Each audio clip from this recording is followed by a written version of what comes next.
BA final ਦੇ ਪੰਜਾਬੀ ਲਾਜ਼ਮੀ ਵਿਸ਼ੇ ਦੇ ਪਿਆਰੇ ਵਿਦਿਆਰਥੀਓ, ਅਸੀਂ ਪੁਸਤਕ ਲੋਕਧਾਰਾ ਦੀ ਭੂਮਿਕਾ ਵਿਚਲੇ ਪਹਿਲੇ 8 ਨਿਬੰਧ ਕਲਾਸ ਵਿੱਚ ਕਰ ਚੁੱਕੇ ਹਾਂ। ਤੁਹਾਨੂੰ ਮੈਂ ਪੜ੍ਹਾ ਚੁੱਕਿਆ ਹਾਂ ਕਿ ਉਹਨਾਂ ਵਿੱਚ ਕੀ ਕਿਹਾ ਗਿਆ ਹੈ। ਤੇ ਅੱਜ 9ਵਾਂ ਨਿਬੰਧ ਸੁਖਦੇਵ ਮਾਧਪੁਰੀ ਦਾ ਲਿਖਿਆ ਹੋਇਆ ਬੁੱਝਣ ਵਾਲੀਆਂ ਬਾਤਾਂ ਕਰਵਾਇਆ ਜਾਵੇਗਾ। ਸੋ ਇਸ ਨੂੰ ਤੁਸੀਂ ਧਿਆਨ ਨਾਲ ਸਮਝਣਾ ਕਿ ਇਸ ਵਿੱਚ ਹਰ ਪਹਿਰੇ ਵਾਈਜ਼ ਕੀ ਕਿਹਾ ਗਿਆ ਹੈ ਉਹ ਦੱਸਿਆ ਜਾਵੇਗਾ। ਤਾਂ ਸੁਖਦੇਵ ਮਾਧਪੁਰੀ ਨੇ ਪਹਿਲੇ ਪਹਿਰੇ ਦੇ ਵਿੱਚ ਹੀ ਦੱਸਿਆ ਹੈ ਕਿ ਜਿਹੜੀਆਂ ਇਹ ਬੁਝਾਰਤਾਂ ਨੇ ਇਹਨਾਂ ਨੂੰ ਬੁੱਝਣ ਵਾਲੀਆਂ ਬਾਤਾਂ ਵੀ ਕਿਹਾ ਗਿਆ ਹੈ, ਜਿਨ੍ਹਾਂ ਦਾ ਜਨਮ ਮਨੁੱਖੀ ਜਨਮ ਤੋਂ ਹੀ ਮੰਨਿਆ ਗਿਆ ਹੈ। ਜਦੋਂ ਤੋਂ ਮਨੁੱਖ ਹੋਂਦ 'ਚ ਆਇਆ ਹੈ ਉਦੋਂ ਤੋਂ ਹੀ ਇਹ ਬਾਤਾਂ ਜਿਹੜੀਆਂ ਨਾਲ ਨਾਲ ਬੁਝਾਰਤਾਂ ਤੁਰੀਆਂ ਆ ਰਹੀਆਂ ਨੇ। ਔਰ ਇਹ ਬੁਝਾਰਤਾਂ ਜਿੱਥੇ ਮਨੁੱਖ ਨੂੰ ਮਨੋਰੰਜਨ ਕਰਨ ਦੇ ਵਿੱਚ ਸਹਾਈ ਹੁੰਦੀਆਂ ਨੇ, ਉਸ ਤੋਂ ਬਿਨਾਂ ਇਹ ਗਿਆਨ ਦੇ ਵਿੱਚ ਵਾਧੇ ਦਾ ਵੀ ਸਾਧਨ ਮੰਨੀਆਂ ਗਈਆਂ ਹਨ। ਲੇਖਕ ਨੇ ਦੱਸਿਆ ਹੈ ਕਿ ਬੁਝਾਰਤ ਸ਼ਬਦ ਤੋਂ ਹੀ ਸਾਨੂੰ ਪਤਾ ਲੱਗਦਾ ਹੈ ਕਿ ਇਹ ਆਮ ਤੌਰ ਤੇ ਕਿਸੇ ਸਵਾਲ ਨੂੰ ਬੁੱਝਣ ਭਾਵ ਉੱਤਰ ਦੇਣ ਨਾਲ ਸੰਬੰਧਿਤ ਲੋਕ ਸਾਹਿਤ ਦਾ ਰੂਪ ਹੈ। ਲੇਖਕ ਦੂਜੇ ਪਹਿਰੇ ਵਿੱਚ ਦੱਸਦਾ ਹੈ ਕਿ ਇਸ ਦੀ ਪਰੰਪਰਾ ਪੁਰਾਣੀ ਹੀ ਹੈ, ਜਿੰਨਾ ਕਿ ਮਨੁੱਖ ਅਤੇ ਇਹਨਾਂ ਬੁਝਾਰਤਾਂ ਨੂੰ ਮਨੁੱਖ ਨੇ ਰਾਗ ਤੇ ਕੌਤਕ ਵਰਗੀਆਂ ਦੋ ਮਨੋਵਿਰਤੀਆਂ ਅਧੀਨ ਹੀ ਸਿਰਜਿਆ ਹੋਵੇਗਾ। ਉਸਨੇ ਗੱਲ ਕੀਤੀ ਹੈ ਰਾਗ ਤੇ ਕੌਤਕ ਮਨੋਵਿਰਤੀਆਂ। ਰਾਗ ਜਿਹੜੀ ਮਨੋਵਿਰਤੀ ਹੈ ਉਹ ਸਾਡੇ ਵਿੱਚ ਮਿਊਜ਼ਿਕ ਨਾਲ ਸੰਬੰਧਿਤ ਹੈ, ਸੰਗੀਤ ਨਾਲ ਸੰਬੰਧਿਤ ਹੈ, ਕਿਉਂਕਿ ਜਿਹੜੀਆਂ ਬੁਝਾਰਤਾਂ ਹੁੰਦੀਆਂ ਨੇ ਇਹਨਾਂ ਵਿੱਚ ਇੱਕ ਲੈਅ ਹੁੰਦੀ ਆ, ਇੱਕ ਤਾਲ ਹੁੰਦੀ ਆ, ਇਹਨਾਂ ਵਿੱਚ ਸੰਗੀਤ ਛੁਪਿਆ ਹੋਇਆ ਹੈ, ਰਾਗ ਛੁਪਿਆ ਹੋਇਆ ਹੈ। ਤੇ ਇਸ ਕਰਕੇ ਲੇਖਕ ਨੇ ਕਿਹਾ ਹੈ ਕਿ ਰਾਗ ਤੇ ਕੌਤਕ ਵਰਗੀਆਂ ਦੋ ਮਨੋਵਿਰਤੀਆਂ ਅਧੀਨ ਹੀ ਬੁਝਾਰਤਾਂ ਨੂੰ ਮਨੁੱਖ ਨੇ ਸਿਰਜਿਆ ਹੋਵੇਗਾ। ਸੋ ਕੌਤਕ ਦਾ ਅਰਥ ਹੈ ਕਿ ਕੋਈ ਅਜਿਹੀ ਰਹੱਸਮਈ ਜਾਂ ਗੁੰਝਲਦਾਰ ਸਵਾਲ, ਪ੍ਰਸ਼ਨ ਜਾਂ ਗੱਲ ਕੋਈ ਜਿਹਦੇ ਵਿੱਚ ਕੋਈ ਅਰਥ ਛੁਪਿਆ ਹੋਵੇ ਤੇ ਬੁੱਝਣ ਵਾਲਾ ਉਸਨੂੰ ਸਰੋਤਾ ਜਿਹੜਾ ਹੈ ਉਸਨੂੰ ਸਮਝੇ ਤੇ ਉੱਤਰ ਦੇਵੇ ਵੀ ਇਹਦਾ ਕੀ ਜਵਾਬ ਹੋ ਸਕਦਾ ਹੈ। ਸੋ ਇਹ ਕੌਤਕ ਤੇ ਰਾਗ ਦੋ ਮਨੋਵਿਰਤੀਆਂ ਜਿਹੜੀਆਂ ਮਨੁੱਖ ਦੀਆਂ ਨੇ ਉਹਦੇ ਨਾਲ ਸੰਬੰਧਿਤ ਹਨ। ਅੱਗੇ ਤੀਜੇ ਪਹਿਰੇ ਵਿੱਚ ਉਸਨੇ ਬੁਝਾਰਤਾਂ ਦੇ ਰਚਨਹਾਰਿਆਂ ਬਾਰੇ ਦੱਸਿਆ ਹੈ ਕਿ ਲੋਕਾਂ ਨੂੰ ਵਿਰਸੇ ਵਿੱਚੋਂ ਹੀ ਇਹ ਬੁਝਾਰਤਾਂ ਪ੍ਰਾਪਤ ਹੋਈਆਂ ਹਨ, ਜੋ ਪੀੜ੍ਹੀ ਦਰ ਪੀੜ੍ਹੀ ਲੋਕ ਪ੍ਰਵਾਨਗੀ ਨਾਲ ਅੱਗੇ ਤੁਰਦੀਆਂ ਗਈਆਂ ਤੇ ਸਾਡੇ ਕੋਲ ਪੁੱਜੀਆਂ। ਇਸ ਤੋਂ ਬਿਨਾਂ ਲੇਖਕ ਬੁਝਾਰਤ ਦੀ ਸਿਰਜਣਾ ਬਾਰੇ ਵੀ ਦੱਸਦਾ ਹੈ ਕਿ ਬੁਝਾਰਤ ਦੀ ਸਿਰਜਣਾ ਅਜਿਹੇ ਰਹੱਸਮਈ ਢੰਗ ਨਾਲ ਕੀਤੀ ਜਾਂਦੀ ਹੈ ਕਿ ਇਹ ਇੱਕ ਗੁੰਝਲਦਾਰ ਪ੍ਰਸ਼ਨ ਬਣ ਕੇ ਉੱਤਰ ਨੂੰ ਸੰਕੇਤਕ ਰੂਪ ਵਿੱਚ ਆਪਣੇ ਅੰਦਰ ਲੁਪਤ ਕਰਕੇ ਭਾਵ ਛੁਪਾ ਕੇ ਰੱਖਦੀ ਹੈ। ਜਦੋਂ ਬੁਝਾਰਤ ਪਾਉਣ ਵਾਲਾ ਬੜੇ ਸੁਹਜ ਨਾਲ ਸਵਾਲ ਪਾਉਂਦਾ ਹੈ ਤਾਂ ਜਿਹੜਾ ਸਰੋਤਾ ਹੁੰਦਾ ਹੈ ਉਹ ਬੜੀ ਉਤਸੁਕਤਾ ਨਾਲ ਉਸ ਬੁਝਾਰਤ ਦਾ ਉੱਤਰ ਖੋਜਣ ਲੱਗਦਾ ਹੈ। ਇਸ ਤੋਂ ਅੱਗੇ ਨਿਬੰਧ ਦੇ ਚੌਥੇ ਪਹਿਰੇ ਵਿੱਚ ਲੇਖਕ ਸੁਖਦੇਵ ਮਾਧਪੁਰੀ ਨੇ ਦੱਸਿਆ ਹੈ ਕਿ ਬੁਝਾਰਤਾਂ ਸਾਰੇ ਸੰਸਾਰ ਵਿੱਚ ਵੱਖ-ਵੱਖ ਭਾਸ਼ਾਵਾਂ ਅਤੇ ਬੋਲੀਆਂ ਵਿੱਚ ਉਪਲਬਧ ਹਨ। ਜਿਵੇਂ ਬੁਝਾਰਤ ਨੂੰ ਅੰਗਰੇਜ਼ੀ ਵਿੱਚ ਰਿਡਲ ਬੋਲਿਆ ਜਾਂਦਾ ਹੈ, ਫਰਾਂਸੀਸੀ ਵਿੱਚ ਡੈਵੈਂਟੀ, ਚੀਨੀ ਵਿੱਚ ਮੀਯੂ, ਉਰਦੂ ਤੇ ਹਿੰਦੀ ਵਿੱਚ ਪਹੇਲੀ, ਸੰਸਕ੍ਰਿਤ ਵਿੱਚ ਪਰਹੇਲਕਾ ਬੋਲਿਆ ਜਾਂਦਾ ਹੈ। ਸੰਸਕ੍ਰਿਤ ਵਿੱਚ ਪਰਹੇਲਕਾ ਜਿਹੜਾ ਬੋਲਿਆ ਜਾਂਦਾ ਹੈ ਉਸੇ ਤੋਂ ਹੀ ਬਾਅਦ ਵਿੱਚ ਉਰਦੂ ਤੇ ਹਿੰਦੀ ਵਾਲਿਆਂ ਨੇ ਪਹੇਲੀ ਸ਼ਬਦ, ਪਰਹੇਲਕਾ ਤੋਂ ਪਹੇਲੀ ਸ਼ਬਦ ਬਣਿਆ ਹੋਇਆ, ਉਹ ਬਾਅਦ ਵਿੱਚ ਉਰਦੂ ਤੇ ਹਿੰਦੀ ਵਾਲਿਆਂ ਨੇ ਵਰਤਿਆ ਹੋਇਆ।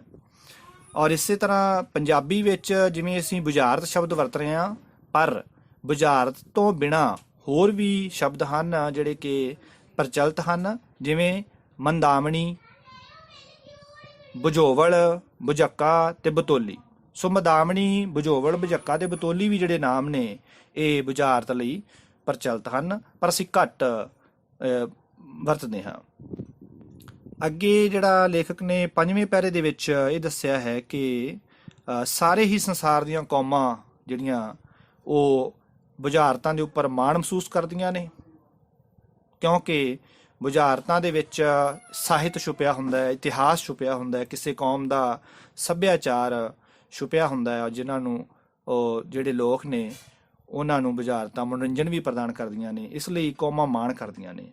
ਤੇ ਇਹਨਾਂ ਹੀ ਪੱਖਾਂ ਦੇ ਆਧਾਰ ਤੇ ਸਾਹਿਤਕ, ਇਤਿਹਾਸਕ ਅਤੇ ਸੱਭਿਆਚਾਰਕ ਅਤੇ ਮਨੋਰੰਜਕ ਪੱਖ ਦੇ ਵੇਖਦਿਆਂ ਹੋਇਆਂ ਵਿਦਵਾਨਾਂ ਨੇ ਕਈ ਸੰਗ੍ਰਹਿ ਵੀ ਤਿਆਰ ਕੀਤੇ ਨੇ।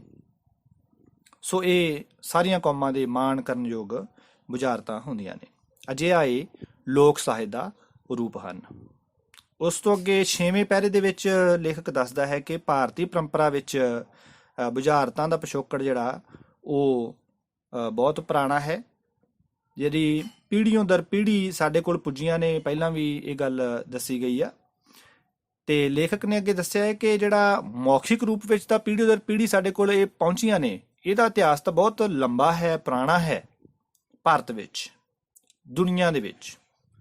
ਪਰ ਜੇ ਅਸੀਂ ਦੇਖੀਏ ਕਿ ਲਿਖਤ ਸਾਹਿਤ ਰੂਪ ਵਿੱਚ ਇਹ ਬੁਝਾਰਤਾਂ ਕਦੋਂ ਤੋਂ ਸਾਡੇ ਭਾਰਤੀ ਸਾਹਿਤ ਵਿੱਚ ਹੋਂਦ 'ਚ ਆਈਆਂ ਨੇ, ਕਿਹੜੇ ਗ੍ਰੰਥ ਨੇ, ਤਾਂ ਸਾਡੇ ਕੋਲ ਸਭ ਤੋਂ ਪੁਰਾਣਾ ਗ੍ਰੰਥ ਜਿਹੜਾ ਰਿਗਵੇਦ ਹੈ ਉਹੀ ਮਿਲਦਾ ਹੈ।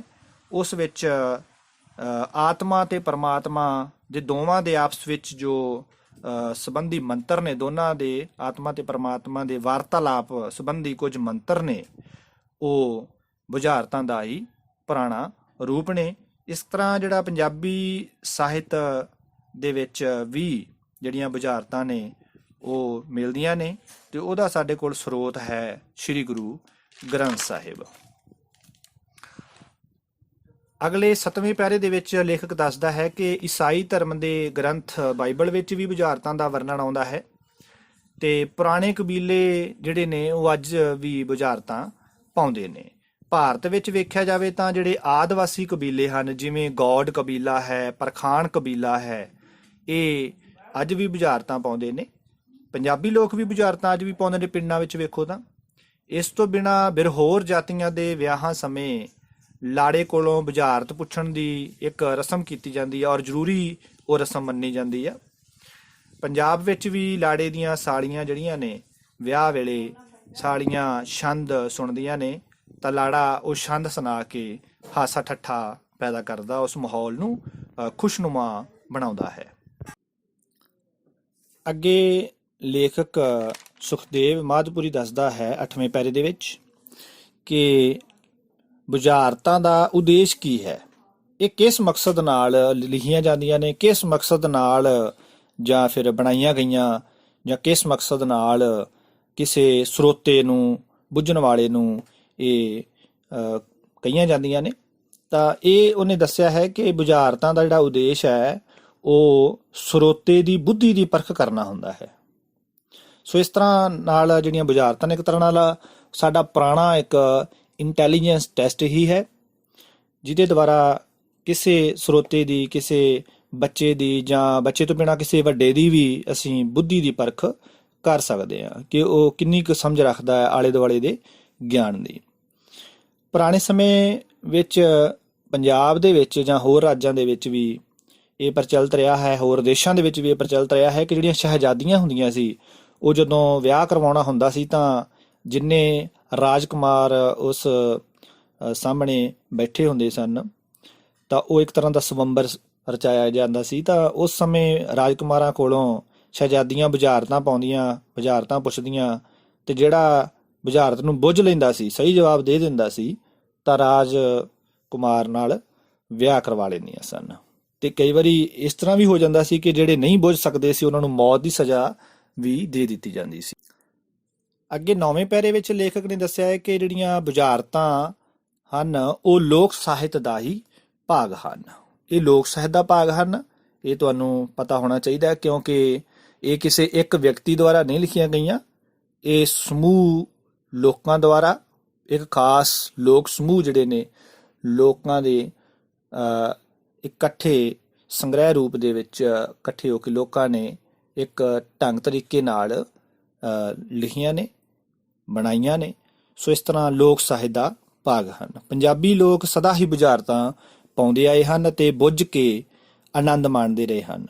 ਬੁਝਾਰਤਾਂ ਬੁੱਝਣ ਵਿੱਚ ਬੱਚਿਆਂ ਤੋਂ ਇਲਾਵਾ ਸਿਆਣੇ ਵੱਡੇ ਲੋਕ ਜਿਹੜੇ ਨੇ, ਵੱਡੀ ਉਮਰ ਦੇ, ਉਹ ਵੀ ਸ਼ਾਮਲ ਹੁੰਦੇ ਨੇ, ਤੇ ਕਈ ਵਾਰ ਸਿਆਣਿਆਂ ਨੂੰ ਵੀ ਇਸ ਬੁੱਧੀ ਸੰਗਰਾਮ, ਕਹਿਣ ਦਾ ਭਾਵ ਬੁੱਧੀ ਦਾ ਯੁੱਧ ਹੈ, ਬੁੱਧੀ ਦਾ ਸੰਗਰਾਮ ਹੈ, ਇਹਦੇ ਵਿੱਚ ਸਿਆਣਿਆਂ ਨੂੰ ਵੀ ਹਾਰ ਚੱਲਣੀ ਪੈ ਜਾਂਦੀ ਹੈ। ਅੱਗੇ 10ਵੇਂ ਪੈਰੇ ਵਿੱਚ ਲੇਖਕ ਅੱਗੇ ਦੱਸਦਾ ਹੈ ਕਿ ਪੰਜਾਬੀ ਵਿੱਚ ਜਿਹੜੀਆਂ ਬੁਝਾਰਤਾਂ ਮਿਲਦੀਆਂ ਨੇ ਉਹਨਾਂ ਦੇ ਵਿਸ਼ੇ ਜਿਹੜੇ ਬੜੇ ਮਹੱਤਵਪੂਰਨ ਨੇ, ਔਰ ਉਸਨੇ ਕੁਝ ਉਦਾਹਰਨਾਂ ਵੀ ਦਿੱਤੀਆਂ ਨੇ। ਉਹ ਲਿਖਦਾ ਹੈ ਕਿ ਇਹ ਪੰਜਾਬੀ ਸੱਭਿਆਚਾਰ ਦਾ ਦਰਪਣ ਹਨ। ਬੁਝਾਰਤਾਂ ਪੰਜਾਬੀ ਸੱਭਿਆਚਾਰ ਦਾ ਦਰਪਣ ਹਨ। ਇਹ ਇੰਨੀਆਂ ਸੋਹਜ ਭਰਪੂਰ, ਅਦਭੁਤ, ਰਸੀਲੀਆਂ ਅਤੇ ਵੰਨ-ਸੁਵੰਨੀਆਂ ਹਨ ਕਿ ਸ਼ਾਇਦ ਹੀ ਕੋਈ ਅਜਿਹਾ ਵਿਸ਼ਾ ਹੋਵੇ ਜਿਸ ਬਾਰੇ ਪੰਜਾਬੀ ਵਿੱਚ ਬੁਝਾਰਤਾਂ ਨਾ ਹੋਣ।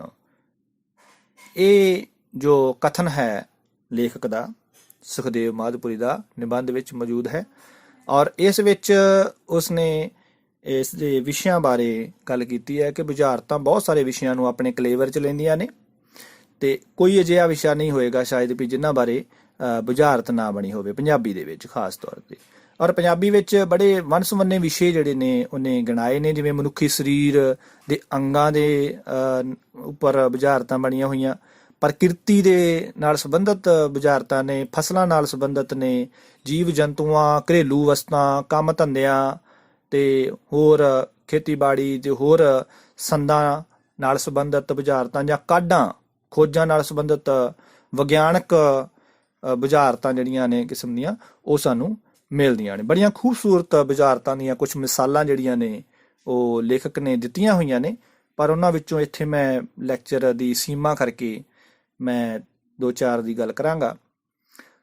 ਕਿ ਇੱਕ ਬੁਝਾਰਤ ਹੈ ਜਿਵੇਂ ਦੋ ਕਬੂਤਰ ਜੱਕਾ ਜੋੜੀ, ਰੰਗ ਉਹਨਾਂ ਦੇ ਕਾਲੇ, ਨਾ ਕੁਝ ਖਾਵਣ ਨਾ ਕੁਝ ਪੀਵਣ, ਰੱਬ ਉਹਨਾਂ ਨੂੰ ਪਾਲੇ। ਸੋ ਬੁੱਝਣ ਵਾਲਾ ਉੱਤਰ ਦਿੰਦਾ ਹੈ ਸੋਚ ਕੇ ਕਿ ਕੀ ਹੋ ਸਕਦਾ ਹੈ, ਤਾਂ ਆਪਣੀ ਬੁੱਧੀ ਦਾ ਇਸਤੇਮਾਲ ਕਰਦਾ ਹੋਇਆ ਜਾਂਦਾ ਹੈ ਕਿ ਡੂੰਘਾ ਉਤਰ ਕੇ ਸੋਚਦਾ ਹੈ ਕਿ ਉੱਤਰ ਕੀ ਹੋਏਗਾ, ਤਾਂ ਸਮਝਦਾ ਹੈ ਕਿ ਅੱਖਾਂ, ਇਹ ਅੱਖਾਂ ਹਨ ਕਿ ਦੋ ਕਬੂਤਰ ਜੱਕਾ ਜੋੜੀ, ਰੰਗ ਉਹਨਾਂ ਦੇ ਕਾਲੇ, ਨਾ ਕੁਝ ਖਾਵਣ ਨਾ ਕੁਝ ਪੀਵਣ, ਰੱਬ ਉਹਨਾਂ ਨੂੰ ਪਾਲੇ।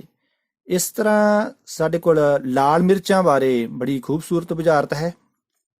ਲਾਲ ਸੂਹੀ ਪੋਟਲੀ, ਮੈਂ ਵੇਖ ਵੇਖ ਖੁਸ਼ ਹੋਈ, ਹੱਥ ਲੱਗਾ ਤੇ ਪਿੱਟਣ ਲੱਗੀ, ਨੀ ਅੰਮਾ ਮੈਂ ਮੋਈ। ਸੋ ਇਹ ਲਾਲ ਮਿਰਚਾਂ ਕਿਉਂਕਿ ਤਿੱਖੀਆਂ ਹੁੰਦੀਆਂ ਨੇ, ਬੜੀਆਂ ਲੜਦੀਆਂ ਨੇ, ਹੱਥ ਲਾ ਕੇ ਜੇ ਅੱਖਾਂ ਨੂੰ ਲਾ ਲਈਏ ਤਾਂ ਬਹੁਤ ਲੜਦੀਆਂ। ਇਸੇ ਤਰ੍ਹਾਂ ਹੀ ਸਾਡੇ ਕੋਲ ਧੂਏ ਬਾਰੇ ਬੁਝਾਰਤ ਦਿੱਤੀ ਹੋਈ ਹੈ ਕਿ ਬਾਬਾ ਆਇਆ ਸਾਡੇ ਘਰ, ਟੰਗ ਪਸਾਲੀ ਤੁਹਾਡੇ ਘਰ। ਇਹ ਧੂਏ ਬਾਰੇ ਹੈ। ਇਵੇਂ ਗੰਨੇ ਬਾਰੇ ਹੈ ਕਿ ਲੰਮ ਸਲੰਮਾ ਗੱਭਰੂ, ਦਾੜੀ ਗਿੱਟਿਆਂ ਤੇ। ਉਹ ਜਿਹੜੀ ਦਾੜੀ ਆ ਉਹ ਪ੍ਰਤੀਕ ਰੂਪ ਹੀ ਵਰਤੀ ਜਾਂਦੇ ਨੇ, ਇਹਦੇ ਚ ਪ੍ਰਤੀਕ ਵਰਤੇ ਜਾਂਦੇ ਨੇ। ਹੁਣ ਦਾੜੀ ਹੈ ਉਹ ਗੰਨੇ ਦੇ ਪੱਤੇ ਨੇ ਜਿਹੜੇ ਕਿ ਲੰਬੇ ਲੰਬੇ ਹੁੰਦੇ ਔਰ ਥੱਲੇ ਭੋਏ ਤੇ ਜ਼ਮੀਨ ਤੇ ਵੀ ਲੱਗੇ ਹੁੰਦੇ ਨੇ। ਸੋ ਇਸ ਤਰ੍ਹਾਂ ਜਿਹੜੀਆਂ ਬੁਝਾਰਤਾਂ ਨੇ ਇਹਨਾਂ ਦੇ ਵਿੱਚ ਬਹੁਤ ਸਾਰੀਆਂ ਹੋਰ ਬੁਝਾਰਤਾਂ ਵੀ ਦਿੱਤੀਆਂ ਨੇ, ਪਰ ਇੱਥੇ ਸਮੇਂ ਦੀ ਸੀਮਾ ਹੋਣ ਕਰਕੇ ਜ਼ਿਆਦੀਆਂ ਨਹੀਂ ਦਿੱਤੀਆਂ ਜਾ ਸਕਦੀਆਂ। ਇਹ ਤੁਸੀਂ ਕਿਤਾਬ ਦੇ ਵਿੱਚੋਂ ਖੁਦ ਨਿਬੰਧ ਵਿੱਚੋਂ ਪੜ੍ਹੋ। ਔਰ ਲੇਖਕ ਨੇ ਇਸ ਤਰ੍ਹਾਂ ਦੱਸਿਆ ਹੋਇਆ ਬੁਝਾਰਤਾਂ ਦੇ ਵਿੱਚ ਲੈ, ਤਾਲ ਤੇ ਤੁਕਾਂਤ ਵਜੂਦ ਹੁੰਦੇ ਨੇ। ਇਹ ਵੀ ਗੱਲ ਸਮਝਣ ਵਾਲੀ ਹੈ। ਔਰ ਲੇਖਕ ਨੇ ਦੱਸਿਆ ਹੈ ਕਿ ਇਹ ਬੁਝਾਰਤਾਂ ਸਾਹਿਤ, ਇਤਿਹਾਸ, ਸਮਾਜ ਵਿਗਿਆਨ, ਮਾਨਵ ਵਿਗਿਆਨ ਤੇ ਸੱਭਿਆਚਾਰਕ ਦ੍ਰਿਸ਼ਟੀ ਤੋਂ ਬੜੀਆਂ ਮਹੱਤਵਪੂਰਨ ਹਨ। ਔਰ ਅੰਤ ਵਿੱਚ ਉਹ ਇਹਨਾਂ ਬੁਝਾਰਤਾਂ ਦੇ ਲੋਪ ਹੋ ਜਾਣ ਬਾਰੇ ਵੀ ਚਿੰਤਾ ਜ਼ਾਹਰ ਕਰਦਾ ਹੈ ਕਿ ਅੱਜ ਟੀਵੀ, ਮੋਬਾਈਲ, ਕੇਬਲ ਕਲਚਰ ਆਉਣ ਦੇ ਕਾਰਨ ਲੋਕਾਂ ਕੋਲ ਮਨੋਰੰਜਨ ਦੇ ਸਾਧਨ ਵੱਧ ਗਏ ਨੇ। ਬੱਚੇ ਟੀਵੀ, ਮੋਬਾਈਲ ਦੇ ਉੱਪਰ ਹੀ ਬਹੁਤ ਸਾਰਾ ਮਨੋਰੰਜਨ ਕਰ ਲੈਂਦੇ ਨੇ, ਪਰ ਇਹ ਇਸ ਤਰ੍ਹਾਂ ਜਿਹੜੀ ਬੁਝਾਰਤਾਂ ਦੀ ਪਰੰਪਰਾ ਖਤਮ ਹੋ ਰਹੀ ਹੈ, ਇਸ ਨੂੰ ਸਾਨੂੰ ਸਾਂਭਣ ਦੀ ਲੋੜ ਹੈ, ਕਿਉਂਕਿ ਇਹ ਸਾਡੀ ਮਹਾਨ ਵਿਰਾਸਤ ਦਾ ਵਡਮੁੱਲਾ ਸਰਮਾਇਆ ਭਾਵ ਖਜ਼ਾਨਾ ਹਨ। ਧੰਨਵਾਦ ਵਿਦਿਆਰਥੀਓ, ਤੁਸੀਂ ਇਹ ਲੈਕਚਰ ਸਾਰਾ ਸੁਣਿਆ। ਹੋਰ ਵੀਡੀਓ ਵੇਖਣ ਲਈ ਮੇਰਾ ਲਿੰਕ ਸਬਸਕ੍ਰਾਈਬ ਕਰੋ।